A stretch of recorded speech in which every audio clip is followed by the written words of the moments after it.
আসসালামু আলাইকুম ওয়া রাহমাতুল্লাহি ওয়া বারাকাতুহু। আলহামদুলিল্লাহি রাব্বিল আলামিন ওয়াসসালাতু ওয়াসসালামু আলা সাইয়্যিদিল মুরসালিন নবিয়িনা মুহাম্মদ ওয়া আলা আলিহি ওয়া সাহবিহি আজমাইন ওয়া মান তাবি'আহুম বিইহসানিন ইলা ইয়াউমিদ্দিন। আম্মা বা'দ, ফাউযু বিল্লাহি মিনাশ শাইতানির রাজীম। কুল হাযিহি সাবিলি আদ'উ ইলাল্লাহি আলা বাসীরাতিন আনা ওয়া মান ইত্তাবা'আনি ওয়া সুবহানাল্লাহি ওয়া মা আনা মিনাল মুশরিকিন। আল্লাহ পাক রব্বুল আলামিনের সমস্ত প্রশংসা যে আল্লাহ পাক আমাদের হিদায়াতের জন্য কোরআন কারীম নাজিল করেছেন। সালাত এবং সালাম নাজিল হোক প্রিয় নবী মুহাম্মদুর রাসূলুল্লাহ সাল্লাল্লাহু আলাইহি ওয়াসাল্লামের উপর, যাকে আল্লাহ পাক রব্বুল আলামিন কোরআন কারীমের দাওয়াত মানব জাতির কাছে পৌঁছে দেওয়ার জন্য শেষ রাসূল করে প্রেরণ করেছেন। আমাদের দর্শের বিষয়বস্তু হচ্ছে আকিদাতুত তাওহীদ, তাওহীদের আকিদা, আল্লাহ পাকের একত্ব সম্পর্কীয় বিশ্বাস। এই মর্মে আমরা ভূমিকাতে আছি। আমাদের গত সপ্তাহের বিষয়বস্তু ছিল সহি আকিদা থেকে বিভ্রান্তির কারণসমূহ, আল ইনহিরাফ আনিল আকিদাতি সাহিহা। সহি আকিদা, বিশুদ্ধ বিশ্বাস থেকে মানুষ যে বিভ্রান্ত হয়েছে তার কারণ কি, এর কয়েকটি কারণ বিস্তারিত উল্লেখ করা হয়েছিল। সংক্ষেপে আজকে আবার বলছি, কারণ এর সাথে আজকের বিষয়বস্তু সম্পর্ক যে এই সহি আকিদা থেকে যে বিভ্রান্তি হয়েছে, গুমরাহি হয়েছে, এর প্রতিকার কি, এর চিকিৎসা কি, বাঁচবেন কি করে। সহি আকিদা থেকে বিভ্রান্তির প্রথম কারণ হচ্ছে সহি আকিদা সম্পর্কে অজ্ঞতা। আল্লাহ পাকের দিন যখন শিখেনি আসল উৎস থেকে, কোরআন এবং হাদিস থেকে, তখন তাদের মধ্যে অজ্ঞতা দেখা দিয়েছে। সহি আকিদা থেকে জাহেল থাকা, অজ্ঞ থাকাই হচ্ছে মূল কারণ। যদি চোখ থাকতো তাহলে ধোঁকা দিতে পারতো না বিদআতপন্থীরা। দ্বিতীয় কারণ হচ্ছে বাপদাদা, পূর্বপুরুষ, মুরব্বীদের পক্ষপাতিত্ব করা, তরফদারি করা। আর তৃতীয় কারণ হচ্ছে অন্ধ অনুকরণ করা, মানুষের কথা অন্ধভাবে মেনে নেওয়া আকিদার ক্ষেত্রে বিনা কোনো দলিলে। তাকলিদ যেটাকে বলা হয়, আর তাকলিদুল আমা, অন্ধভাবে অনুকরণ করা। কোনো মানুষের কথা অন্ধভাবে অনুকরণ করা জায়েজ নয়, যতক্ষণ পর্যন্ত না জানবেন যে তাদের দলিল কি ছিল। ইমাম আবু হানিফা রাহমাতুল্লাহ আলাইহি স্বয়ং বলেছেন যে হারামুন আন ইফতিয়া বিকালামি মা লাম ইয়ারিফ মিন আইনা কুলনা। হারাম আমাদের কথা দিয়ে ফতোয়া দেওয়া যতক্ষণ পর্যন্ত না জানবে যে কোথা থেকে আমরা বললাম, মানে কোন আয়াত, কোন হাদিসের ভিত্তিতে, কোন দলিলের ভিত্তিতে আমরা বললাম। যতক্ষণ মুফতি সাহেব না জানবে এটা হেদায়েতে আছে, বেকায়েতে আছে, ফতোয়া আলমগিরিতে আছে, এটা আবু হানিফা বলেছেন, এটা আবু ইউসুফ বলেছেন, এটা মুহাম্মদ বলেছেন রাহিমাহুল্লাহ তাআলা, বলে ফতোয়া দেওয়া হারামুন, হারাম। তো অন্ধ তাকলিদ, অন্ধ অনুকরণ করা, মানুষের কথা আকিদার ক্ষেত্রে বিশেষ করে মেনে নেওয়া সহি আকিদা থেকে গুমরাহির কারণ। 4 নম্বর কারণ হচ্ছে আল্লাহ পাকের নেক বান্দা, ওলি আউলিয়া এবং সৎকর্মশীলদের সম্পর্কে অতিরঞ্জন, বাড়াবাড়ি করা, অতিভক্ত হওয়া। অতিভক্তি বিদাতির লক্ষণ হয়েছে, যার ফলে সহি আকিদা থেকে বিভ্রান্ত হয়েছে। এত বড় বড় আলেম ওলামা, এত বড় তারা আল্লাহর ওলি ছিলেন, তারা কি ভুল করতে পারে? ইমাম গাজালির ভুল হইতে পারে, এই ধরনের কথাবার্তা। মাওলানা ইলিয়াসের ভুল হইতে পারে, মাওলানা মওদুদির ভুল হইতে পারে, এত বড় ইসলামিক চিন্তাবিদ ছিলেন, অমুকের ভুল হইতে পারে। এগুলি হচ্ছে গুমরাহির কারণ। শেখুল হাদিস জাকারিয়া সাহেব ভুল হইতে পারে, হতেই পারে না। হ্যাঁ, এই যে মানুষ সম্পর্কে, আল্লাহ পাকের নেক বান্দা, সৎকর্মশীল, ভালো মানুষদের সম্পর্কে অতিরঞ্জন, বাড়াবাড়ি করা, তাদের ভালোবাসায় যখন অতিরঞ্জন হয় তখন অন্ধ অনুকরণ হয়, অন্ধ তাকলিদ হয়। এইভাবে তখন বড়দের দোহাই দিয়ে থাকেন। 5 নম্বর কারণ হচ্ছে আল্লাহ পাকের সৃষ্টিগত আয়াত এবং কোরআনী আয়াত নিয়ে গভীর গবেষণা না করা, পড়াশোনা না করা। কোরআন কারীমের আয়াত আর আল্লাহ পাকের সৃষ্টিগত আয়াত, যারা নাস্তিক হয়ে রয়েছে, বিদিন বিধর্মী হয়ে রয়েছে, তার আল্লাহ পাকের নিদর্শনগুলিও দেখে না।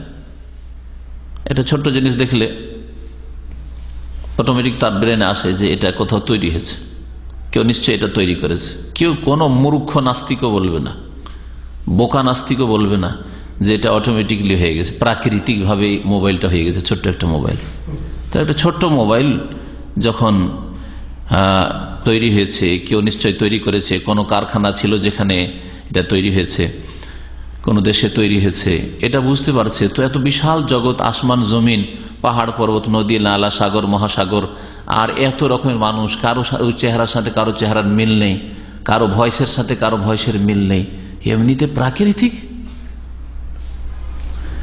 সৃষ্টিগত আয়াতগুলি দেখলে নাস্তিক থাকতো না, অন্তত আল্লাহ বিশ্বাসী হতো। আর কোরআনে কারীমের আয়াত নিয়ে চর্চা করলে নাস্তিকও হইতো না, মুশরিক বহুত্ববাদী হইতো না, কাফেরও হইতো না, ফাসেক পাপিষ্ট হইতো না, বরং আল্লাহ পাকের দিন মজবুত করে ধরে থাকতো। 6 নম্বর কারণ হচ্ছে মুসলিমদের বাড়িতে, শিক্ষা প্রতিষ্ঠানে, মুসলিম সমাজে একটা মানুষকে ভালো মানুষ করার জন্য 3টি ক্ষেত্র ভালো হওয়া জরুরি। বাড়ি, সমাজ, যেখানে আপনার বাচ্চা রাস্তাঘাটে বেরিয়ে যাচ্ছে, সমাজের সাথে মিশছে, আর যে স্কুল মাদ্রাসে যাচ্ছে। এই ক্ষেত্রগুলিতে সঠিক দিক নির্দেশনা হয়নি, সঠিক হেদায়েতের জিনিস পাইনি। মাদ্রাসা স্কুলে গেলে সেখানে ইসলাম শিখেনি, আর শিখলেও গুমরাহি শিখেছে, বিদাতি কথাবার্তা শিখেছে। আর বাড়ি থেকে বেরিয়ে গেলে সমাজে যুবকরা খারাপ, অধিকাংশই তাদের সাথে খারাপ হয়ে গেছে, বেদিনদের সাথে মিশে বেদিন হয়ে গেছে। আশেপাশে সবাই কবর মাজার পূজার নামে ধর্ম মনে করে, মিলাদ করার নামে ধর্ম মনে করে, তাদের সাথে মিশে গোমরা হয়েছে। বাড়িতে বাপ মা তাদের আসল দায়িত্ব পালন করেনি, যে কোরআন হাদিস ভিত্তিক দিন ইসলাম শিখাতে হবে ছেলে মেয়েদেরকে, তা করেনি, বরং তারাই বিভ্রান্ত গোমরা ছিল, যার ফলে ছেলে মেয়েরা গোমরা হয়েছে। 7 নম্বর কারণ হচ্ছে মুসলিম বিশ্বে প্রচার মাধ্যমগুলি ইসলামের খেদমতে নিয়োজিত নয়, বরং বিজাতিদের সেবায় নিয়োজিত। অধিকাংশ ক্ষেত্রে প্রচার মাধ্যম যতগুলি আছে, টিভি থেকে শুরু করে ইন্টারনেট ধরেন, ওর চাইতে ছোটগুলি যেগুলি মুসলিমদের নিজের হাতে আছে, অনেকগুলি নিজের হাতে নেই, ইন্টারনেট নিজের হাতেই নেই হয়তো। তারপরে ইন্টারনেট দিয়ে ইসলামের খেদমত সরকারি পর্যায়ে কোথায়, ব্যক্তি পর্যায়ে কিছু লোকেরা ইন্টারনেটকে ইসলামের খেদমত হতে ব্যবহার করছে। প্রচার মাধ্যম রেডিও হোক, টিভি হোক, পত্রিকা, দৈনিক পত্রিকা, মাসিক পত্রিকা, পাক্ষিক ইত্যাদি, এগুলি প্রচার মাধ্যম। এগুলি মুসলিম বিশ্বে তাদের যে দিনী দায়িত্ব ছিল, ইসলামিক দায়িত্ব ছিল, তা পালন করেনি, ইসলামের সেবা করেনি, যার ফলে মুসলিম সমাজের লোকেরা সঠিক আকীদা থেকে বিভ্রান্ত হয়েছে। এই প্রচার মাধ্যমগুলি যদি সহি আকীদা পেশ করে, যতগুলি টিভি আছে মুসলিম দেশে, সহি আকীদা পেশ করে, সহি সুন্নাতের কথা পেশ করে, তাহলে সঠিক জিনিস জানতে পারবে না সহজে।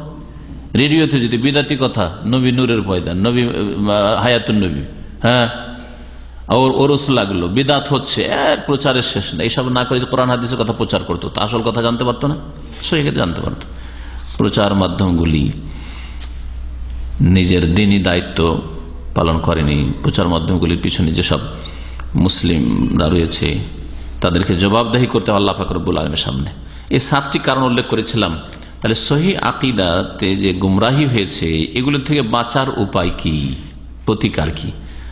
প্রথম উপায় সম্পর্কে লেখক হাফেজাহুল্লাহ তাআলা বলছেন, আর রুজু ইলা কিতাবিল্লাহি আযজা ওয়া জাল্লা ওয়া ইলা সুন্নতি রাসূলিহি সাল্লাল্লাহু আলাইহি ওয়াসাল্লাম, আল্লাহ পাকের কিতাব কোরআনে কারীমের দিকে প্রত্যাবর্তন করা, ফিরে আসা, এবং রাসূলুল্লাহ সাল্লাল্লাহু আলাইহি ওয়াসাল্লামের সুন্নত হাদিসের দিকে ফিরে আসা। বিনা কোনো শর্তে কোরআনে কারীমের দিকে ফিরে আসতে হবে, রাসূলুল্লাহ সাল্লাল্লাহু আলাইহি ওয়াসাল্লামের হাদিসের, সহিহ হাদিসের দিকে ফিরে আসতে হবে। শর্ত লাগাইলে হবে না যে এই কোরআনের আয়াত আর হাদিসগুলো আমাদের ইমাম সাহেব, আমাদের ওলামারা কিভাবে বুঝেছেন, কি ব্যাখ্যা করেছেন, না। আপনাদের যদি আলেম সমাজ বিদাত বুঝে থাকে, অপব্যাখ্যা করে থাকে, তো সেটার নাম তার ইসলাম নেয়। কোরআনে কারীমের আয়াতের অপব্যাখ্যা করে যেন কোরআনে কারীমের শিরক আর বিদআত শেখানো হয়েছে, এটা তো নয়। যেমন উদাহরণ দিয়ে বলি তাহলে বুঝতে পারবেন।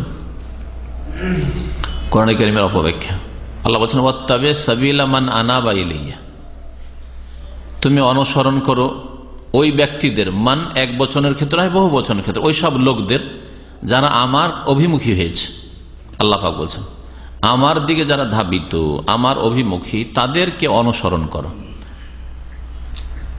এই আয়াত স্পষ্ট যে প্রত্যেক মুসলিম যারা দিন ইসলাম মোটামুটি পালন করে তারা আল্লাহ অভিমুখী, আল্লাহ বিমুখী নয়, ঠিক না?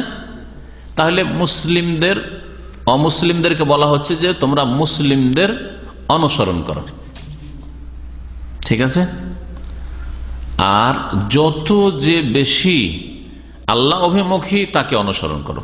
আর সবচেয়ে বেশি অভিমুখী রাসূলুল্লাহ সাল্লাল্লাহু আলাইহি সাল্লাম, তারপরে সাহাবায়ে কেরাম রাদিয়াল্লাহু তাআলা আজমাইন, তাবেঈন, তাবা তাবেঈন, স্বর্ণযুগের আদর্শ মানুষরা, খায়রুল কুরুন, শ্রেষ্ঠ যুগ বলা হয়েছে নবী করিম সাল্লাল্লাহু আলাইহি ওয়াসাল্লামের হাদিসে, ওদেরকে অনুসরণ করো, এই আয়াতে বলা হয়েছে। তাহলে একজন অমুসলিমকে বলবো যে যারা ভালো মুসলিম, একজন মদখোর মুসলিম, একজন শিরক করা মুসলিম, একজন পাপিষ্ট বেনামাজি মুসলিম, চরিত্রহীন মুসলিম, তাকে অনুসরণ করিও না, সে আল্লাহ অভিমুখী না, আল্লাহ বিমুখ। সে যে ব্যক্তি নামাজি, আল্লাহ ভীরু, যে মিথ্যা কথা বলে না, চরিত্রবান, সেই রকম মুসলিমকে অনুসরণ করো। খারাপ মুসলিমকে দেখে ইসলাম থেকে দূরে চলে যাচ্ছে মুসলিমরা। ইসলাম তো ভালোই লাগে, কিন্তু মুসলিমদের চরিত্র ভালো লাগে না, তাই আমি ইসলাম গ্রহণ করলাম না। ডাক্তার আম্বেদকর বলে বড় একজন পণ্ডিত ছিলেন ভারতে। দলিত, বুঝেন তো, দলিত যারা নিচু শ্রেণীর হিন্দু, দলিত শূদ্র যারা নিচু শ্রেণীর হিন্দু, তাদের বড় নেতা ছিলেন এবং ভারতের সংবিধান তৈরি করার ক্ষেত্রে মুখ্য ব্যক্তি তিনি ছিলেন। তিনি ইসলাম পড়াশোনা করতে করতে একেবারে অত্যন্ত নিকটবর্তী হয়েছিলেন, ইসলাম কবুল করে নেবেন এই অবস্থা। আল্লাহ পাক তৌফিক দিলেন না, হঠাৎ করে মুসলিমদের দিকে দেখতে শুরু করলো। আরে মুসলিম চোর, মুসলিম মদ খায়, মুসলিম অনেকে চরিত্রহীন, মুসলিম ডাকাতি করে, মুসলিম লুটতারাজ করে। মুসলিমদেরকে দেখার পরে বলে যে না না, তাহলে ইসলাম ঠিক না। হ্যাঁ, মুসলিমরা তাহলে এরকম কেন? তো মুসলিমদেরকে দিয়ে ইসলাম যাচাই করলে তার হবে না। যারা জন্মসূত্রে শুধু মুসলিম কিন্তু ইসলামের বিধিবিধান পালন করে, তারা আদর্শ মুসলিম নয়। তাহলে এইরকম পাপিষ্ট মুসলিমরা অনেক অমুসলিমদের ইসলামে বাধা হয়ে দাঁড়িয়েছে। কাল কিয়ামতে এরও জবাব দিতে হয় পাপিষ্ট মুসলিমদেরকে, চরিত্রহীন মুসলিমদেরকে।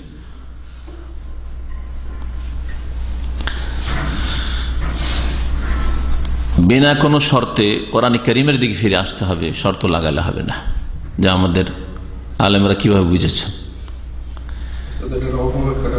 হ্যাঁ কোনটা? হ্যাঁ, অপব্যাখ্যাটা বলা হয়নি। অত্তাবে সাবিলা মান আনাবা ইলাইয়া, অপব্যাখ্যা পীর ধরার অকাট্য দলিল, এরকম বই আছে বাংলাদেশে, বাংলা ভাষায়। আর লিখেছে, তার কয়েকটা আয়াত পেশ করেছে, তার মধ্যে এটা আয়াত, হ্যাঁ, যে বা যারা আল্লাহ অভিমুখী তাদের অনুসরণ করো। আর বলছে বাবারা পীর আল্লাহ অভিমুখী, সুতরাং পীর ধরা। এটা কোরআন আয়াতের ব্যাখ্যা। কোরআন আয়াতে বলেন যে সাধারণ আল্লাহ অভিমুখী হচ্ছে সাধারণ মুসলিম, কমপক্ষে যারা ইসলাম পালন করছে, ফরজ ওয়াজিব আদায় করে আর হারাম কাবিরা থেকে বেঁচে থাকে, এরা আল্লাহ অভিমুখী। পক্ষান্তরে যারা মুসলিম নাই, কাফের, অস্বীকারী, বেদিন, তারা আল্লাহ বিমুখী, আল্লাহর উল্টো দিকে। তাহলে মুসলিম যারা আদর্শ মুসলিম তাদের অনুসরণ করো। আর না হলে বলবেন যে সবচেয়ে বেশি যে আল্লাহ অভিমুখী রাসূলুল্লাহ সাল্লাল্লাহু আলাইহি ওয়াসাল্লাম, সাহাবায়ে কেরাম, আম্বিয়া রাসূলগণ তার পূর্বে, তাদের অনুসরণ করো।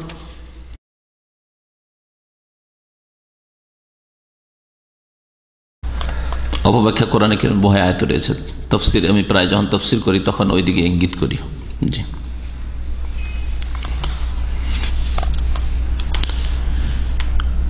তো রাসূলুল্লাহ সাল্লাল্লাহু আলাইহি ওয়াসাল্লামের সুন্নাত মানার ক্ষেত্রে না, এই হাদিসটা কিয়াসের খেলাফ বলে উড়িয়ে দিয়েছে। এরকম বহু উদাহরণ আছে মাযহাবে। না, এটা জায়েজ নয়। এমন কোন মাযহাব ইসলামী মাযহাবই হইতে পারে না যে মাযহাবে হাদিসকে উড়িয়ে দিবে যুক্তির খেলাফ বলে।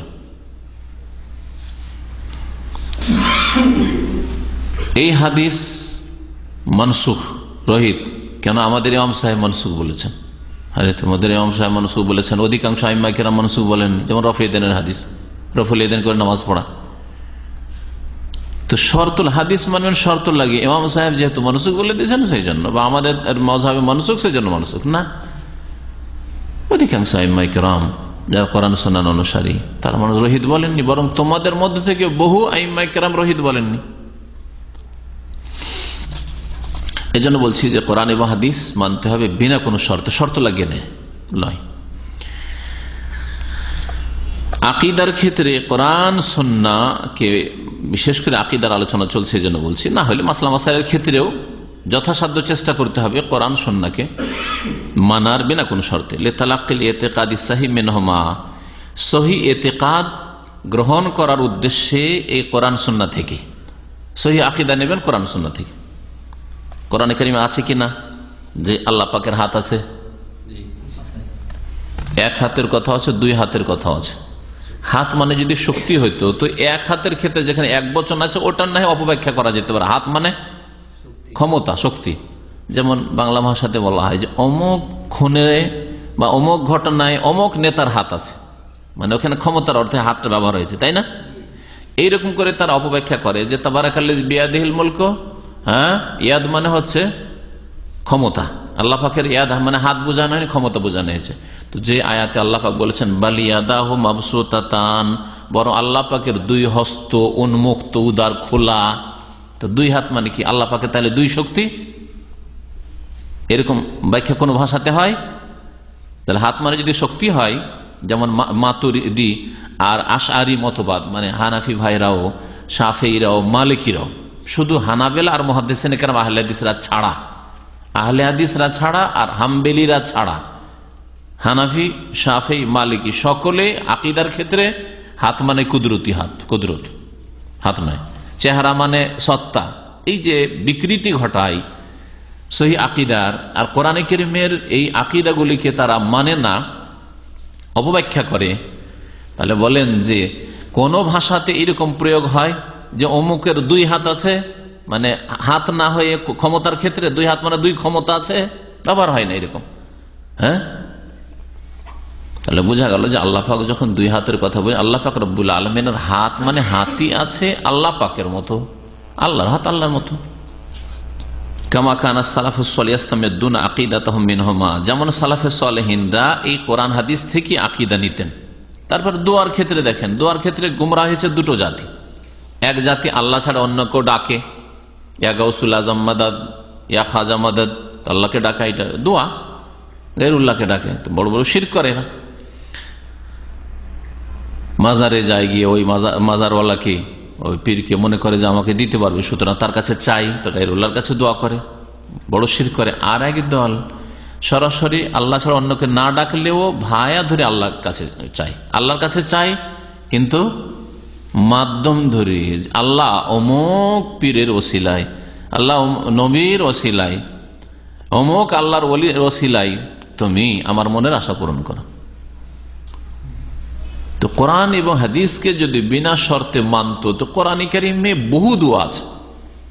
একটি দোয়াতে আছে এই ওসিলার কথা, একটি দোয়াতে আছে আল্লাহ ছাড়া অন্যের কাছে চাওয়ার কথা নেই। তো কোরআন এবং হাদিসকে মানলো কোথায়? এই জন্য আকীদার গুমরাহি থেকে বাঁচার জন্য আবশ্যক হচ্ছে কোরআন কারীমের দিকে ফিরে আসা, রাসূলুল্লাহ সাল্লাল্লাহু আলাইহি ওয়াসাল্লামের হাদিসের দিকে ফিরে আসা। আর সালাফে সালেহিনদের আদর্শ হচ্ছে এটি। আর ইমাম মালিক রহমতুল্লাহ আলাইহি বলেছেন যে কথাটি এখানে লেখক উল্লেখ করেছেন, ওয়ালা ইয়াসলুহা আখিরু হাযিহিল উম্মাহ ইল্লা বিমা সালাহা আউয়ালুহা। আর এই উম্মতের শেষ যুগের লোকদের সংশোধন হবে না একমাত্র সেই পদ্ধতিতে হইতে পারে, সেই তরিকা হইতে পারে যেইভাবে সংশোধন হয়েছে আউয়ালা, প্রথম যুগের মানুষদের, সাহাবায়ে কেরাম, তাবেঈন, তাবা তাবেঈন, আইম্মায়ে কেরাম, মুহাদ্দিসিন, তাদের সংশোধন হয়েছে কোন রাস্তায়? কোরআন হাদিসকে মানার রাস্তায়। কোরআন এবং হাদিসকে তারা বিনা কোনো শর্তে, তখনকার যুগে মযহাবী তাকলিদ ছিল, মযহাবী ছিল না। চতুর্থ শতাব্দী পর্যন্ত মযহাবী ছিল না। চতুর্থ শতাব্দী, পঞ্চম শতাব্দী পর্যন্ত সুফিবাদের এই তরিকতগুলি ছিল না। কাদেরি, চিশতি, সাহরওয়ার্দী, নকশবন্দি, এই যে প্রথম চারটা তরিকা, তারপরে এক একটা তরিকা থেকে বহু তরিকা বেরিয়েছে তাদের, এসব ছিলই না। তাহলে আগের যুগের লোকদের যেই তরিকায় সংশোধন হয়েছে সেই তরিকা ছাড়া আর কোন পদ্ধতিতে কোনো সংশোধন নেই, এই কথা ইমাম মালিক রহমতুল্লাহ আলাইহি বলেছেন। তাদের যুগে যখন বিনা মজহাবে এক উম্মত হয়ে সংশোধন হয়েছে, বিনা তরিকতে মারিফতে এই বিদাতি যে মারিফাত সুফিবাদের এগুলিতে সংশোধন হয়েছে, তাহলে সেটাই হচ্ছে সংশোধনের একমাত্র তরিকা। মাল ইত্তিলা আলা আকাইদিল ফিরাকিল মুনহারিফা, লেখক তার সাথে সাথে বলছেন যে তার সাথে সাথে বেদাতি দলগুলি যেগুলি রয়েছে সেগুলির বিভ্রান্তিকর আকিদাগুলিও জানতে হবে। কি জন্য জানবেন? বাঁচার জন্য। কি জন্য জানবেন? সেগুলি খণ্ডন করার জন্য। প্রথম জানবেন বাঁচার জন্য, কমপক্ষে গোমরাহ আকিদা থেকে বাঁচতে হবে, সুতরাং সেগুলি জানতে হবে। মিলাদ করা যে বিদাত, এটা না জানলে কেমন করে বাঁচবেন? শবে বরাত হালুয়া রুটি বিদাত, এটা না জানলে কেমন করে বাঁচবেন? হালুয়া রুটি হচ্ছে গরিব মিসকিনকে খাওয়াচ্ছে, নিজেরাও খাচ্ছে, পাড়া প্রতিবেশী খাওয়াচ্ছে, কাজটা তো ভালো লাগছে। যদি কিছুই নলেজ সম্পর্কে না থাকে, এটা জায়েজ না সুন্নত না বিদাত, তাহলে হঠাৎ করে হয়তো ওখানে গিয়ে বাড়ি বেঁধেছেন, তার আগে আপনার গ্রামে এটা ছিল না, কাজটা তো ভালো লেগে যাবে না। এইরকমই মাজারে ওরস লাগছে, যদি না জানা থাকে যে এটা শিরকের রাস্তা না এটা ইসলাম, যদি জানা না থাকে, কবর পাকা করা জায়েজ না জায়েজ যদি জানা না থাকে, তাহলে হতে পারে যে আপনি ভালোবাসেন, বাপকে ভালোবাসেন, আপনি ওস্তাদকে ভালোবাসেন, ওস্তাদের কবরটা কাঁচা কেনা রাখবে, পাকা করে দিই। কিন্তু যখন জানা থাকবে যে না, কবর পাকা করা হারাম, কবরকে আধা হাতের বেশি উঁচা করা হারাম, কবরের কাছে ধর্ণা দেওয়া হারাম, এইভাবে গদ্দিনশীন হয়ে বসে থাকা, কবরকে ব্যবসা বানানো, কবরের চাদর চড়ানো হারাম, এগুলো শিরকের রাস্তা, তাহলে করবেন না। কবরের ফুল চড়ানো হারাম, যখন জানা থাকবে তখন আপনি এগুলোতে বেঁচে থাকবেন।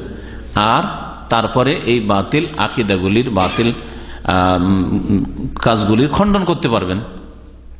মারিফাতে শুবাহিহিম লিররাদ্দি আলাইহা, আর তাদের সংশয়গুলি জানতে হবে। বিদাতপন্থীদের যে সংশয়গুলি রয়েছে, যুক্তি, কি কারণে এই বেদাতটা করে থাকে?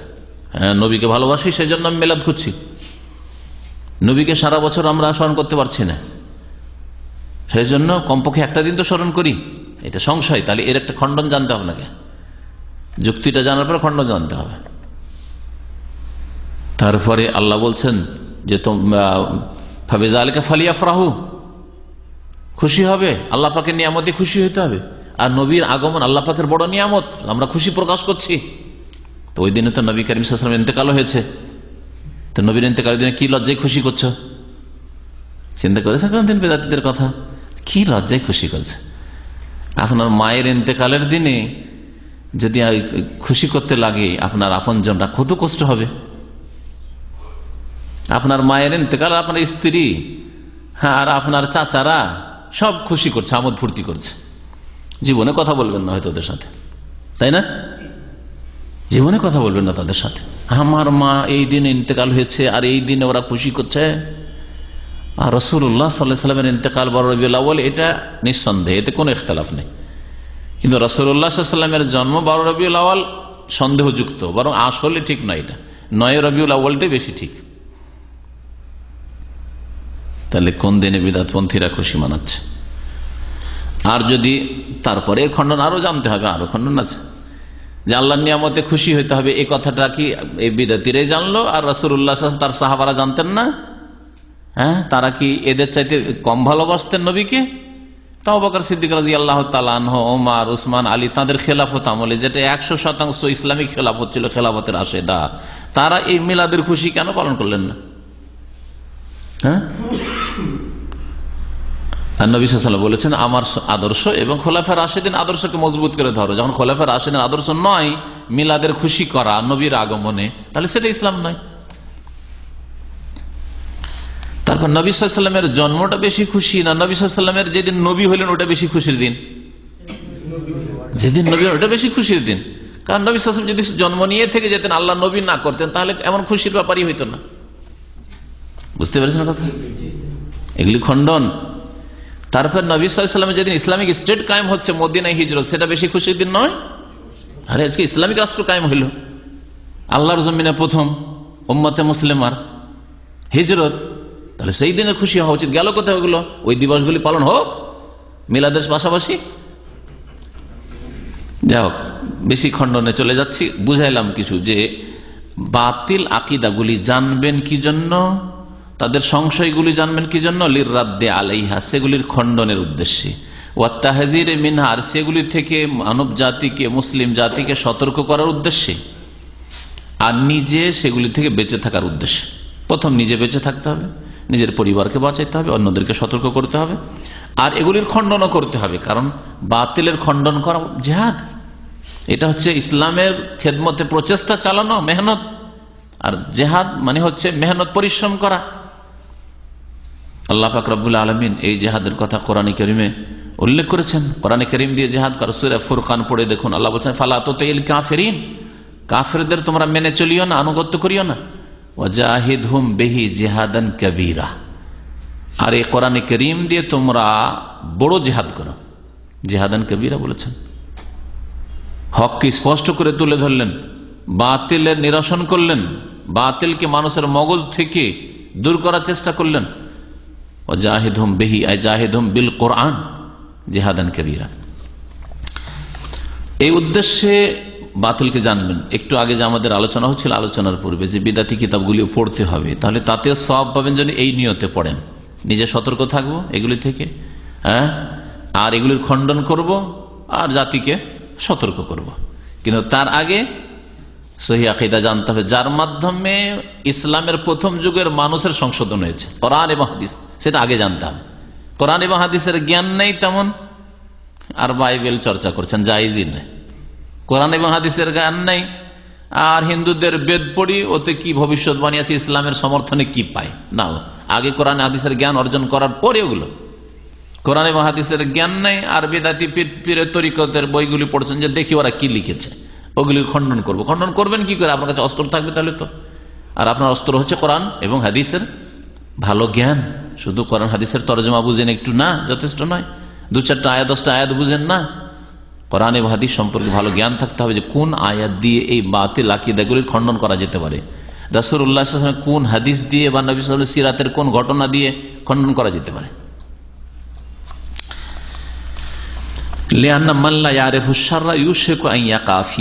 কারণ যেই ব্যক্তি অনিষ্টকে, খারাপকে জানলো না, সেই ব্যক্তি সম্পর্কে আশঙ্কা আছে যে ওতে পড়ে যেতে পারে।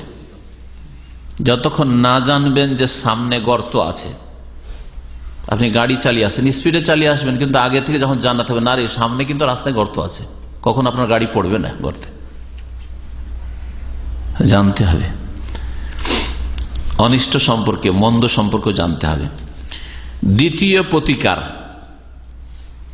বাতিল গোমরাহ আকীদাগুলির প্রতিকার কি? মুসলিম সমাজ থেকে কি করে সরাবেন? মুসলিমদের মগজে যে গোমরাহ আকীদাগুলি ঢুকে গেছে, সেগুলিকে সরাবেন কি করে? দ্বিতীয় উপায় হচ্ছে আল ইনায়াতু বিতাদরিসিল আকীদাতিস সাহিহা, সহিহ আকীদার শিক্ষা প্রদানের ক্ষেত্রে গুরুত্ব আরোপ করা। সহিহ আকীদার শিক্ষা দিতে হবে, তাহলে সহিহ আকীদার মাদ্রাসা খুলতে হবে। সহিহ আকীদা শেখানোর জন্য ইসলামিক সেন্টার, ইসলামী প্রতিষ্ঠান খুলতে হবে বড়দের শেখানোর জন্য। যারা মাদ্রাসায় যাবে না তাদের জন্য ওইরকম ইসলামিক সেন্টার খুলেন, ইসলামিক প্রতিষ্ঠান, যেখানে সে বুড়োরাও শিখবে সহিহ আকীদা। মাদ্রাসা শুধু ছাত্রদের পড়াবে, না বালকরা পড়লে এই বুড়োগুলো তো বিদাতি আকীদাতে থেকে গেল। আর বুড়োগুলো বিদাতি আকীদাতে যদি থেকে যায়, বড়রা যাদের পড়ার বয়স নেই, তাহলে ওই ছেলেদেরকে ওই সহিহ আকীদার মাদ্রাসায় পাঠাবেও না। না রে, ওই সব মাদ্রাসায় যাবি না, ওই সব মাদ্রাসায় ছেলে দিলে খারাপ হয়ে যাবে ছেলে, আমার আকীদা আলাদা, তাই না? তাহলে বড়দেরকে, যারা এখন মাদ্রাসার বয়স থেকে পার হয়ে চলে এসছে বয়সের ক্ষেত্রে, তাদেরকে সহিহ আকীদার দিকে নিয়ে আসার জন্য ইসলামের কিছু ইসলামিক প্রতিষ্ঠান খুলতে হবে। ইসলামিক সেন্টার বলতে পারেন, ইসলামিক কেন্দ্র বলতে পারেন, যেখানে লাইব্রেরি থাকবে, যেখানে শোনার ব্যবস্থা থাকবে, কিছু সঠিক বক্তব্য শুনবে, যেখানে পড়ার ব্যবস্থা থাকবে, যেখানে সাপ্তাহিক আলোচনার ব্যবস্থা থাকবে, দর্শের ব্যবস্থা থাকবে, শিক্ষার ব্যবস্থা থাকবে, কিছু কোর্সের ব্যবস্থা থাকবে, এগুলি করতে হবে। আর তার সাথে সাথে কচি কাচাদের জন্য সহিহ আকীদার মাদ্রাসা খুলেন। আর একটা কাজ করতে হবে, যেটা আরো বেশি ফলপ্রসূ হবে, যেটা আমাদের হাতে আসলে, সেটা হচ্ছে গোটা দেশের স্কুল, কলেজের, ইউনিভার্সিটিতে সহিহ আকীদার সাবজেক্ট ঢুকাইতে হবে। এটা হওয়া উচিত। আল্লাহ পাক যেন মুসলিম শাসকদেরকেও তৌফিক দান করেন, মুসলিম নেতাদেরকে তৌফিক দান করেন, মুসলিম বিত্তবান যারা পয়সাওয়ালা, যাদের প্রভাব আছে শিক্ষা প্রতিষ্ঠানগুলির ওপর, সিলেবাসের ক্ষেত্রে যারা দেশের শিক্ষাবিদ, তাদের যে প্রভাব আছে, আল্লাহ পাক তাদের যেন হিদায়াত দান করেন এবং তাদেরকে সহি আকীদার এক একটি করে সাবজেক্ট কমপক্ষে প্রত্যেক ক্লাসে সিলেবাসে ঢোকাবার জন্য তৌফিক দান করেন। এর মাধ্যমে দ্রুত পরিবর্তন আসবে। আজকাল ইসলামের নামে সাবজেক্ট পড়ছে আর পড়ছে আল্লাহ নিরাকার, আল্লাহ সর্বত্র বিরাজমান, গুমরাহি শিখছে। এক তো ইসলামের শিক্ষাই তেমন নাই, আর যেটুকু আছে তাতে ভেজালে ভরা। সহি আকীদা হচ্ছে আকীদাতুস সালাফিস সালেহ, সালাফে সালেহিনদের আকীদা। তাহলে প্রত্যেকটা আকীদাকে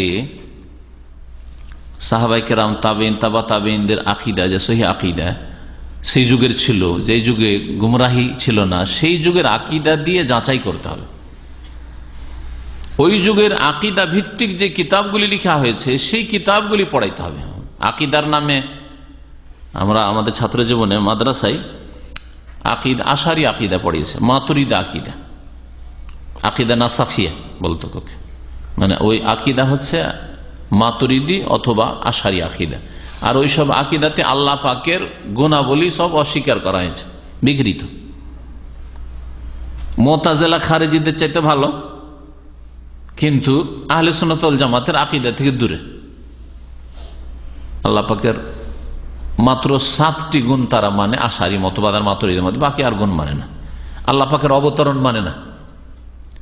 আল্লাহ পাক যে শেষ রাত্রে তৃতীয় যে রাতকে 3 ভাগ করে শেষ তৃতীয় অংশ রাতের, সেই মুসলিমের হাদিস, হ্যাঁ, ইয়ানজুলু রাব্বুনা তাবারাকা ওয়া তাআলা বলছেন না, ইয়ানজুলু রাব্বুনা মানে রাহমাতু রাব্বিনা, তাবিল আল্লাহ পাকের রহমত নাযিল। আল্লাহ কেন নেমে আসবেন?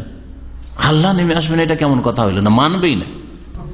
তো নবী করিম সাল্লাল্লাহু আলাইহি ওয়াসাল্লাম একটা শব্দ বাড়িয়ে দিতে পারতেন না? যদি এইটাই হয়তো সহিহ আকীদা, তো নবী সাল্লাল্লাহু আলাইহি ওয়াসাল্লাম বলতেন ইয়ানজিলু রাহমাতু রাব্বিনা, আমাদের রবের রহমত নেমে আসে শেষ তৃতীয় অংশে রাতের। নবী সাল্লাল্লাহু আলাইহি ওয়াসাল্লাম এই কথা বলেননি, বিকৃতি। ফি মুখতালিফিল মারাহিল দিরাসিয়া, শিক্ষা প্রতিষ্ঠানের প্রত্যেক স্তরে, মানে প্রত্যেক ক্লাসে, ক্লাস 1 থেকে শুরু করে কমের পক্ষে যদি 12 ক্লাস 12 পর্যন্ত, 12 ক্লাস পর্যন্ত যদি সহি আকীদা পড়ে, যেমন সৌদি আরবে পড়া হয়, ক্লাস 1এও আকীদার সাবজেক্ট আছে।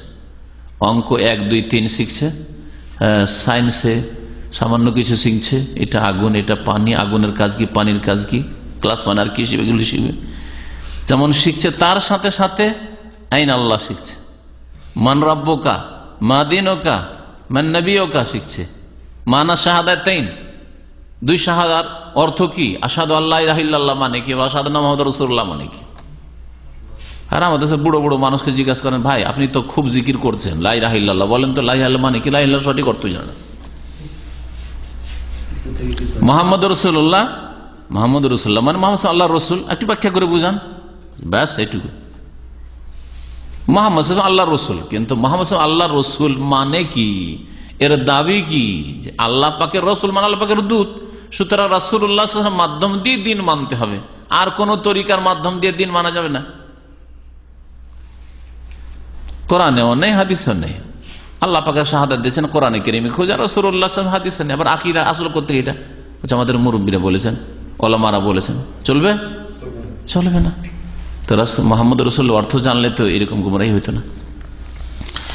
ওয়া ইতাহু আল হিসাস আল কাফিয়া মিনাল মানহাজ, এবং এই যে সিলেবাস আছে, সিলেবাসে যথেষ্ট পিরিয়ড দেওয়া তার, এমন নয় যে সপ্তাহে একদিন শুধু রেখে দিয়েছে। অনেকগুলি সাবজেক্ট এরকম থাকে, হ্যাঁ, সপ্তাহে একদিন পড়ে কি শিখবে? বিদেশি সাবজেক্ট এরকমই।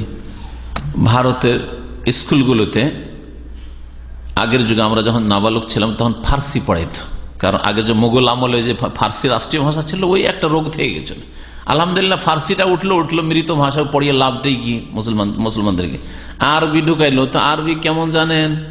সুবহানাল্লাহ, মুসলিম ছেলের আরবি পড়ে, হিন্দু ছেলে সংস্কৃত পড়ে, কিছুই বুঝে না, শুধু পাশ করে, লিখতেও পারে না, পড়তেও পারে না আরবি।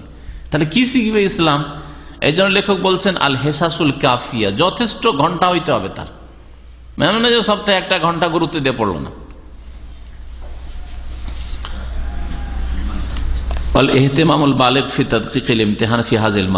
আচ্ছা, যদি অ্যাডিশনাল সাবজেক্ট করে রেখে দেওয়া হয় তবু ভালো করে ছেলেরা পড়বে না। গুরুত্বপূর্ণ একটা সাবজেক্ট, এর উপর পাস ফেল নির্ভরশীল। যদি এই ইসলামিক সাবজেক্টে, আকিদার সাবজেক্টে পাস না করে তাহলে ফেল থেকে যেতে হবে ওই ক্লাস। এরকম গুরুত্ব দিয়ে পড়াইতে হবে। পরীক্ষা নিতে হবে, পরীক্ষা নাই, ক্লাস আছে, একটা পড়লো পড়লো, না পড়লো না পড়লো, তাহলে কোনো ফায়দা হবে না, গুরুত্ব দিয়ে পড়বে না কেউ। 3 নম্বর উপায় হচ্ছে বা প্রতিকার হচ্ছে বাতিল আকিদাকে মুসলিম সমাজ থেকে বিতাড়িত করার, আন্তকাররা দেরাসাতুল কুতুব সালাফিয়া সাফিয়া, যে ক্লাসে বা সিলেবাসে কি কিতাবগুলি ঢুকাবেন সেই কিতাবগুলি যাতে করে শিরক বিদাত মুক্ত হয় আর সালাফি তরিকার কিতাব হয়। সালাফ মানে হচ্ছেন যারা, সালাফ মানে হচ্ছে যারা আগে চলে গেছেন, পূর্বসূরি। তো এই উম্মতের সালাফ হচ্ছেন কারা? সাহাবাই কেরাম, তাবেঈন, তাবা তাবেঈন, খায়রুল কুরুনে কারনি, সুম্মাল্লাযিনা ইয়ালুনহুম সুম্মাল্লাযিনা ইয়ালুনহুম। সর্বোত্তম যুগ হচ্ছে আমার যুগ, তারপরে হচ্ছে তাদের পরের যুগের লোকেরা, তারপরে হচ্ছে তাদের পরের যুগের লোকেরা, তাদের সাহাবাই কেরামের যুগ, তাবেঈনদের যুগ, তাবা তাবেঈনের যুগ। তো এদেরকে যেহেতু সালাফ বলা হয়, আর সালাফ, সালাফি কিতাব বা সালাফি আকিদা মানে সাহাবায়ে কেরাম, তাবেঈন, তাবা তাবেঈনের জামানায় যে আকিদাটা মুসলিমদের ছিল, আহলে সুন্নাত ওয়াল জামাতের ছিল।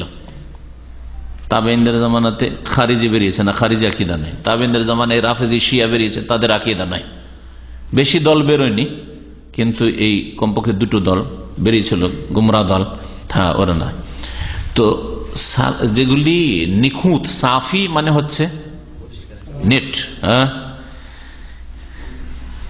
পরিষ্কার পরিচ্ছন্ন সালাফি কিতাবগুলিকে সিলেবাসে ঢোকানো, আন কুতুবিল ফিরাকিল মুনহারিফা, আর বিভ্রান্ত যে দল উপদলগুলি রয়েছে মুসলিম সমাজে সেগুলির কিতাব থেকে বেঁচে থাকা। এখন সুফিদের কিতাব যদি পড়া, আজকাল যারা আরবিকে এমএ করছে, আরবিকে এমএ করছে বা আরবিকে অনার্স করছে, তাদের কথা আমার ভালো করে জানা আছে। ভারত, বাংলাদেশ, পাকিস্তানে সরকারি ইউনিভার্সিটিগুলিতে যে মাস্টার ডিগ্রি করছে আরবিকে বা ইসলামিক স্টাডিজে, একটা তাদের একটা এই আছে ডিপার্টমেন্ট আছে ইসলামিক স্টাডিজ। ইসলামিক স্টাডিজে আমার বেশ কিছু বন্ধুরা মাদ্রাসা পড়ে তারা পড়াশোনা করতে গেছে, বলছে সুবহানাল্লাহ, ইসলামিক স্টাডিজ মানে বিকৃত ইতিহাস, ইসলামিক মুসলিমদের বিকৃত ইতিহাস, আসল ইতিহাস না। আপনার ওতে আপনার যেভাবে বিকৃত করে লেখা হয়েছে, মানে অনেক শাসকগুলি, যেমন ইয়াজিদ সম্পর্কে কত বিকৃত ইতিহাস, তাকে শুধু ফাসেক জালেম করে রাখা হয়নি, হ্যাঁ, কুফরির ফতোয়া দেওয়া আছে, তাই না? এগুলো তো আছে। আর তার চাইতে যেটা মারাত্মক আরো, সেটা হচ্ছে সমস্ত সুফিবাদ, সুফি ইজম পড়ানো হচ্ছে, আর নাম হচ্ছে আদ-দেরাসাত ইসলামিয়া, ইসলামিক স্টাডিজ, ওর নাম হচ্ছে ইসলামিক স্টাডিজ।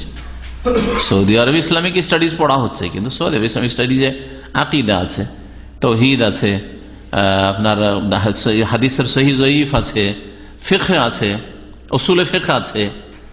কিন্তু ভারত, বাংলাদেশ, পাকিস্তান ইসলামিক স্টাডিজের নামে যা পড়ানো হয়, যাদের আরবিকে অনার্স করছে, বি অনার্স, অথবা এমএ, আরবিকে এমএ করছে, ইসলামিক স্টাডিজ যখন এমএ করছে, তখন ওই সব পড়ে। তাহলে ওই পড়ার পর একজন প্রফেসর হইল, হ্যাঁ, পিএইচডি করলো, প্রফেসর হলো, জানে যে সুফিবাদের নাম ইসলাম।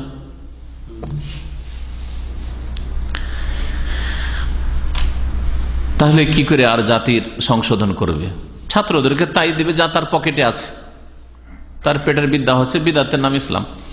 ওয়ায়ুবতাদু আন কুতুবিল ফিরাকিল মুনহারিফা, গুমরাহ ফিরকাগুলির কিতাব থেকে দূরে রাখতে হবে। তাহলে যে সব কিতাবগুলিতে গুমরাহি আছে সেসব কিতাব থেকে বাঁচিয়ে রাখতে হবে, যেমন সুফিয়া, যেমন সুফিরা, সুফিবাদ, ওয়াল মুবতাদিয়া, বিদাতপন্থী যতগুলি, মানে বেরেলভি আকীদা পড়ানো হচ্ছে, রিজভি বেরেলভি আকীদা, দেওবন্দি আকীদা পড়ানো হচ্ছে, ওয়াল জাহমিয়া, জাহমিদের আকীদা। জাহমিয়া আজকাল এই নামে না থাকলেও ওই রকম আকীদাগুলি অনেকের মধ্যে আছে। এই জাহমিয়া ফিরকাগুলি আইমা মুহাদ্দিসিনদের জামানায় বেরিয়েছিল, তাদের খণ্ডন ইমাম বুখারী রাহমাতুল্লাহ আলাইহি যে বেশ কিছু অধ্যায় সহিহ বুখারী শেষ দিয়ে কায়েম করেছেন, অনেকগুলিতে এদের খণ্ডন রয়েছে। এছাড়া অন্যান্য আরো উলামায়ে কেরাম সেই জামানায় তাদের খণ্ডন করেছেন। মুতাজিলা ফিরকা এই দল, যেই দল নাম এই নামে না থাকলেও এইরকম আকীদা অনেকের আছে, যেমন যারা কোরআন এবং হাদিসের উপর যুক্তিকে প্রাধান্য দেয়, এরা আজকালকার মুতাজিলা, কোরআন হাদিসের উপর যুক্তিকে প্রাধান্য দিয়ে থাকে। যেমন কোন একজন এইরকমই আকলানি, মানে যে আকলকে বিবেককে প্রাধান্য দিয়ে থাকে, বলছে যে মূসা আলাইহিস সালাম যে সমুদ্র পার হয়ে এসেছিলেন আর ফেরাউন এসে ডুবে ধ্বংস হয়েছিল, সেটা কোনো মুজিজা ছিল না, সেটা ছিল জোয়ার ভাটা, টাইড। বলছে এটা জোয়ার ভাটা ছিল। যখন ভাটা হয়েছে, পানিটা সরে গেছে, তখন মূসা আলাইহিস সালাম বনি ইসরায়েল মুমিনদেরকে নিয়ে পার হয়ে গেছেন। আর যেমন ফেরাউন এসছে তেমন জোয়ার এসছে, ডুবে গেছে। জোয়ার ভাটা বুঝেন তো, সমুদ্রের কাছে থাকছেন, বুঝেন না? হ্যাঁ বুঝেন তো। জোয়ার মানে পানি বেশি হয়ে যাও, আর ভাটা মানে পানি ভাটিতে চলে গেছে, পানি কমে গেছে। হ্যাঁ যাই হোক, কিন্তু এটা কি জোয়ার ভাটা? তাহলে জোয়ার ভাটা হলে আল্লাহ কোরআনে কারিমে কেন বয়ান করবেন এটাই? হ্যাঁ, এটা মুজিজা ছিল। তারপরে জোয়ার ভাটা তো আবার লাঠি মারতে কেন বলা হবে সমুদ্রে? জোয়ার ভাটা এমনি হবে, হ্যাঁ, আল্লাহ পাকের হুকুমে যেমন হয়, কখনো জোয়ার কখনো ভাটা। আল্লাহ বলছেন লাঠি মারো, আর লাঠি মারতে ফানফালাকা ফাকান করলো ফিরকিন কাত্তাউদিল আযীম। আল্লাহ মুজিজা করে বয়ান করছেন, নাম ধরে বলার দরকার নেই। বড় বড় শিক্ষিতরা গোমরাহ হয়েছে এই ক্ষেত্রে। নবী সাল্লাল্লাহু আলাইহি সাল্লামের মেরাজ স্বপ্ন যুগে গোমরাহ হয়েছে, সশরীরে মেরাজ নাই, কোরআন এবং হাদিসের উপর যুক্তিকে প্রাধান্য দিয়েছে। এইভাবে অনেক ক্ষেত্রে গোমরাহ হয়েছে অনেকে। ওয়াল আশাইরা, আশারি মতবাদ, ওয়াল মাতুরিদিয়া, মাতুরিদি মতবাদ, আশারি মাতুরিদি মতবাদ। দেখেন আকীদার ক্ষেত্রে হানাফিরা হচ্ছে মাতুরিদি, শুনে রাখেন। হানাফিরা কিন্তু ওই কোরআন সুন্নাহর যে আকীদা, সেই আকীদা মোতাবেক আল্লাহ পাকের নাম গুণাবলীর ক্ষেত্রে নেই। এইরকমই শাফি, বর্তমান শাফি মালিকিরাও, ইমাম মালিক, ইমাম আবু হানিফা আর ইমাম শাফি, তাদের কথা বাদ দেন, তাদের যুগটা আগের যুগ ছিল, তারা কোরআন সুন্নাহর অনুসারী ছিলেন আকীদার ক্ষেত্রে, আমলের ক্ষেত্রে, ফিকহের ক্ষেত্রে। কিন্তু পরবর্তীতে এই যে মযহাবগুলি প্রতিষ্ঠিত হয়েছে, ধীরে ধীরে গড়ে উঠেছে, মযহাবের অনুসারীরা হানাফিরা হচ্ছে মাতুরিদি মতবাদে বিশ্বাসী, আর শাফি মালিকিরা হচ্ছে আশআরি মতবাদে বিশ্বাসী। আর এই দুই মতবাদে সামান্য কিছু পার্থক্য আছে, কিন্তু দুটোর সারমর্ম হচ্ছে যে এরা আল্লাহ পাকের কিছু গুণ মানে, আর অধিকাংশ গুণগুলি এরা মানে না, কর্মগত গুণগুলি মানে না। আল্লাহ পাকের জাতগত সত্তাগত গুণগুলি মানে না, আল্লাহ পাকের হাত মানে না, আল্লাহ পাকের চেহারা মানে না, আল্লাহ পাকের পা মানে না, আল্লাহ পাকের চক্ষুর কথা, আইন কোরআনে কারীম আছে, বলে তুসনা আলা আইনি, হে মুসা তুমি যেমন লালিত পালিত আমার চোখের সামনে। হ্যাঁ, আদমকে বলছে মা খালাকতু বিয়াদাইয়া, যাকে আমার দুই হাতে সৃষ্টি করলাম, মানে আদমকে, হে ইবলিস তুমি কেন সিজদা করলেন না? মানে না। এটা হচ্ছে আশআরি মাতুরিদি আকীদা, যাদের কথা উল্লেখ করেছেন লেখক হাফেজাহুল্লাহ তাআলা। তাহলে যে মুসলিমদের স্কুল কলেজের বা মাদ্রাসার সিলেবাস হবে, তাতে আশআরি মাতুরিদি আকীদা পড়ালে তোর সহিহ আকীদা পাবে না। ওয়াগায়রুম, এছাড়া অন্যান্য যেসব দল রয়েছে, ইল্লা মিন বাবি মারিফাত আহলি রাদ্দে মা ফিহা মিনাল বাতিল। তবে এই আকীদাগুলি পড়াবেন কখন? যখন সহিহ আকীদা যথেষ্ট শিখে গেছে, এখন এরা এমন পর্যায়ে আছে, এদের বাতিল আকীদাগুলি কিছু জানাতে হবে, যাতে করে তারা এগুলির খণ্ডন করতে পারে, এগুলি জবাব দিতে পারে। তাহলে একটা ছেলে যখন কলেজ ইউনিভার্সিটি লেভেলে চলে যাবে, ইসলামিক ইউনিভার্সিটিতে, তখন সহিহ আকীদার সাথে, আর তার আগে 12 বছর ধরে 12 পর্যন্ত সহিহ আকীদা পড়েছে, তারপরে বাতিল আকীদা সম্পর্কে পড়াইতে হবে। যেমন আমরা মদিনা ইউনিভার্সিটিতে পড়া হয়েছে আদিয়ান আর ফেরাক, একটি সাবজেক্ট পড়া হইতো। আদিয়ান মানে বিভিন্ন ধর্ম, আমরা ইহুদি ধর্ম মতবাদ পড়েছি, খ্রিস্টান ধর্ম পড়েছি, হ্যাঁ, তারপরে হিন্দু ধর্ম, বুদ্ধিস্ট ধর্ম, এ ধর্মের মৌলিক যেগুলি বিষয়, আর গুমরাহি, তাদের বাইবেলে যে পরস্পর বিরোধী কথা আছে, এগুলি পড়ানো হয়েছে। কিসের জন্য? তাদের খণ্ডনের জন্য। তারপরে ফেরাক, বিভিন্ন ফিরকা, বেরলভী ফিরকা, এছাড়া যতগুলি সুফিদের ফিরকা রয়েছে, তরিকত রয়েছে, এগুলি পড়ানো। শিয়াদের যতগুলি ফিরকা রয়েছে, বাতেনি, আগাখানি, বোহরা। আরে বোহরা, ভারতে বোহরা, আর বোহরা জানতাম না, মদিনা ইউনিভার্সিটিতে পড়ে বোহরা জেনেছি। মদিনা ইউনিভার্সিটিতে যখন পড়লাম, তখন যে প্রফেসর ছিলেন এই ফেরাকের, উনি বললেন যে বোহরাদের প্রত্যেকটি বাড়িতে, ঘরে, রুমে আর প্রত্যেকটি দোকানে তাদের যে সুলতান মাসুম মানে ইমাম নিষ্পাপ তার ছবি পাবেন। তারা প্রত্যেক দিন সকালে হিন্দুদের মূর্তি পূজার মতো তারা পূজা করে দোকানে ঢুকে পূজা করবে ঘরে। তো বোহরাদের বাড়িতে ঢুকার তো সুযোগ হয়নি, কিন্তু কলকাতায় গিয়ে নামলাম তো দেখলাম যে বোহরাদের ওই টুপি, নকশাওয়ালা টুপি দেখে চেনা যায়। ওদের মহিলাদের খাস বোরখা, রঙিন নকশাওয়ালা বোরখা দেখে চেনা যায়। এদের করাচিতে বেশি পাওয়া যায়, বোম্বাই বেশি পাওয়া যায়। আর এরা বিজনেসম্যান, হিন্দু মারোয়ারিদের মতো এরা বিজনেসম্যান বোহরারা। তো এক দোকানে আমার সাথে এক বন্ধু ছিলেন, তো বললাম যে এই বোহরার দোকানে ঢুকবো একটু, কারণ যেটা পড়েছি ইউনিভার্সিটিতে ওইটা একটু খোঁজ নিব দেখি। ভিতরে ঢুকে গেলাম, লাস্টের দিকে ঢুকে দেখি লম্বা দোকান, ওই দিকে দেখি একেবারে সুলতানের ছবি, বাঁধাই করা ছবি আছে। আর যেমন হিন্দুরা পূজা করে মূর্তির ছবি টবি, হিন্দুদের মূর্তি রাখা থাকে না দোকানপাটে, পুজো করে, সকালবেলা ঢুকে একটু কি বলে ওটাকে, আগরবাতি টাতি দিবে, একটু পুজো টুজা করবে, পানি ছিটাবে, ঠিক ওইরকম এরা। প্রত্যেক দোকানে ওদের মাসুম নিষ্পাপ আছে যার পুজো হয়। আগাখানিদের জিন্দা মাসুম, যে প্রত্যেক যুগে যুগে মানে ওদের ইমাম হইতে হবে নিষ্পাপ। ওদের যে মরে গেছে শুধু সেই নিষ্পাপ না, প্রত্যেক যুগে যুগে যে ইমাম তাদের হবে সে মাসুম নিষ্পাপ। আর ওই জীবিত ইমামের পূজা হয় তাদের আগাখানিদের। বড় বড় নেতাগুলি ভারত, বাংলাদেশ, পাকিস্তানে এরা আগাখানি, অমুক আগাখানি বলে।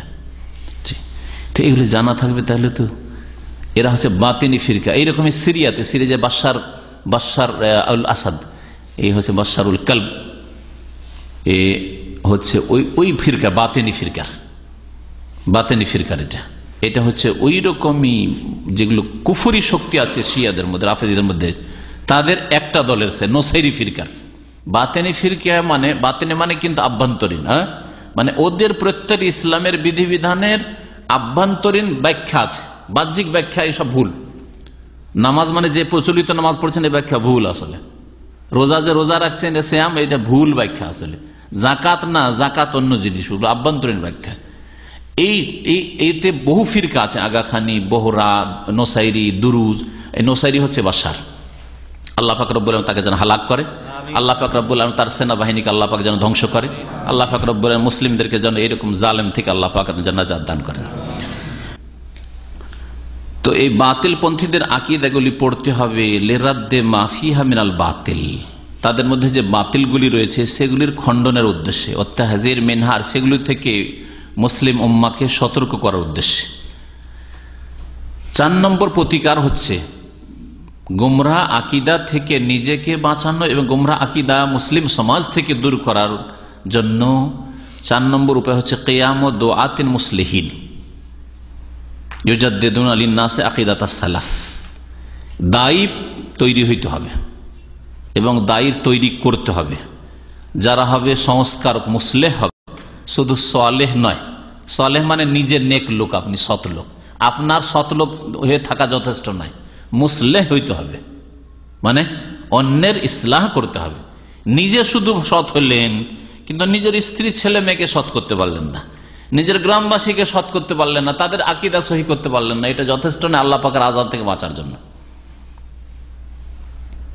মুসলেহ হইতে হবে, মুসলেহীন, সালেহীন আর মুসলেহীন। সালেহীন মানে কি বললাম, নিজে সৎ হওয়া, সৎকর্মশীল হওয়া, আর মুসলেহীন মানে সংস্কারক হওয়া, অন্যের সংশোধন করবেন, ইসলাহ করবেন।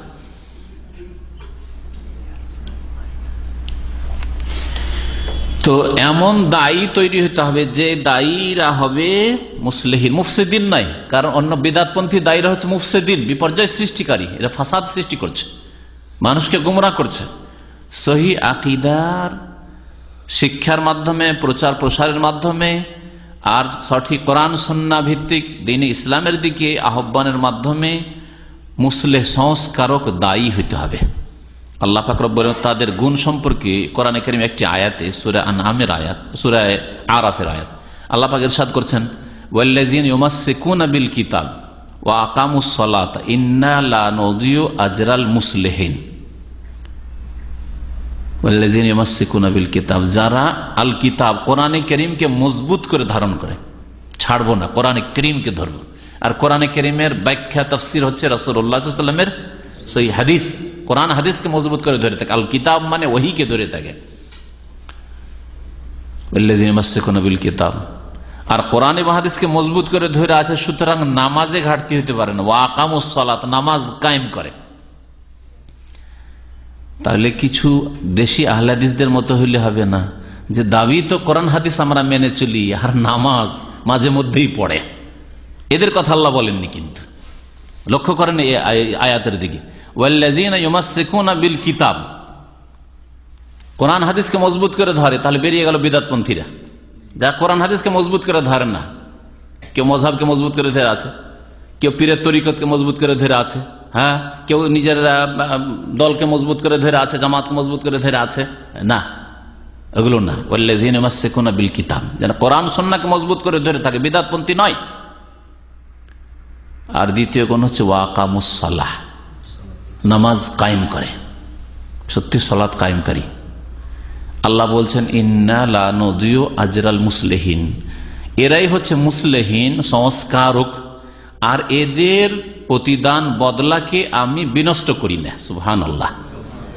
তা আল্লাহ মুসলিহের গুণ দুটো বললেন, যে সংস্কারক হবে তার আমল সুন্দর হবে, আর আমল সুন্দর হওয়ার পরিচয় হচ্ছে 5 ওয়াক্ত নামাজ সুন্দর করে আদায় করা। নামাজের পরে খুশু আছে, নামাজ দেখলে বোঝা যায় সত্যি আল্লাহর নেক বান্দা নামাজ পড়ছে, ধীর স্থিরতার সাথে, পরেশগারির সাথে নামাজ পড়ে, সেই জন্য অন্য অন্য পাপ থেকে বেঁচে আছে। কারণ নামাজ যদি সত্যিকার অর্থে আল্লাহর সন্তুষ্টির জন্য খুশুর সাথে পড়া হয়, তাহলে অশ্লীলতা থাকবে না জীবনে, চরিত্র খারাপ থাকবে না। তো নামাজ দিয়ে আল্লাহ পাক রব্বুল আলামিন ওই দিকটা নিজের ব্যক্তি জীবনে সংশোধনের দিকে ইঙ্গিত করেছেন। আর রাস্তার দিক থেকে কোরআন সুন্নাহকে মজবুত করে ধরে থাকে, কোরআন সুন্নাহর পথের পথিক। এরা হচ্ছে মুসলিহিন, এদের আমলকে আল্লাহ পাক নষ্ট করবেন না, এদেরকে উত্তম বদলা দেবেন। আল্লাহ পাক যেন তাদের দলে আমাদের শামিল করেন। ইন্না লা নুদিউ আজরাল মুসলিহিন। মুসলেহের গুণ মনে রাখবেন, বলবেন না, এই আয়াতটা মনে রাখবেন। সূরা আরাফের 170 নম্বর আয়াত।